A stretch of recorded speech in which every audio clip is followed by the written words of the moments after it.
అన్నదాతల దగ్గర నుంచి అందాల పోటీల దాకా ప్రభుత్వంపై విరుచుకుపడ్డారు హరీష్ రావు. అండ్ కామెంట్స్ ఒకసారి చూద్దాం. బ్రేకింగ్స్లో విత్తనాలు చేప పిల్లలు సరఫరా చేయడానికి ప్రభుత్వం దగ్గర పైసలు లేవు, కానీ 200 కోట్లు పెట్టి అందాల పోటీలు నిర్వహిస్తున్నారు.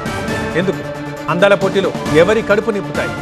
అందాల పోటీలతో రాష్ట్రానికి అసలు ఏం ప్రయోజనమో సీఎం చెప్పాలి అని అంటున్నారు హరీష్. అంటే ఏమిస్తారు మీరు? విత్తనాలు సరఫరా చేయడం చేత కాదు, చేప పిల్లలు సరఫరా చేయడం చేత కాదు, ఏమన్నా మాట్లాడితే పైసలు లేవంటాడు. అందాల పోటీలకు మాత్రం 200 కోట్లు పెట్టిండు. అది ఎవరు కడుపు నింపుతుంది? అది 200 కోట్ల రూపాయలు ఖర్చు పెట్టి అందాల పోటీలు పెట్టడానికి పైసలు ఉన్నాయట. రైతులకు జనము జీలుగు విత్తనాలు ఇవ్వమంటే పైసలు లేవంటాడు. ఇది ఎక్కడి గవర్నమెంట్? మా ముదిరాజులకు చేప పిల్లలు ఇవ్వమంటే పైసలు లేవంటాడు. చేప పిల్లలకు ఎంత అవుతాయి? తిప్పి కొట్టే 100 కోట్లు అవుతాయి. నువ్వు 200 కోట్లు పెట్టి అందాల పోటీలు పెట్టబడుతుంది.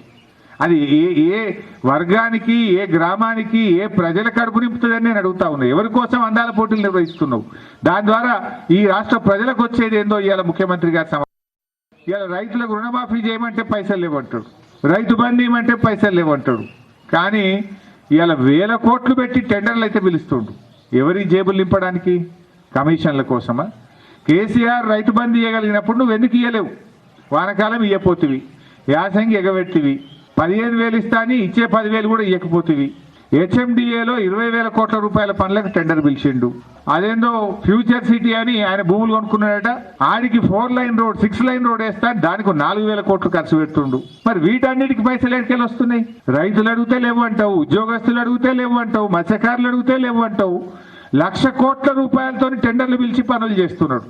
అంటే నీ కమిషన్ల కోసమో, నీ జేబులు నింపుకోవడానికో, ఢిల్లీకి కప్పం కట్టడానికో, కాంట్రాక్టర్ల కోసం మాత్రం నీకు 1,00,000 కోట్ల రూపాయలు వస్తున్నాయి. పేద ప్రజలు అడిగితే, రైతులు అడిగితే, మత్స్యకారులు అడిగితే, మా కుల వృత్తుల వాళ్ళు అడిగితే మాత్రం డబ్బులు లేవని చెప్పి మాట్లాడుతున్నాడు. ఇవాళ ప్రజలకు అన్ని విషయాలు అర్థమవుతున్నాయి.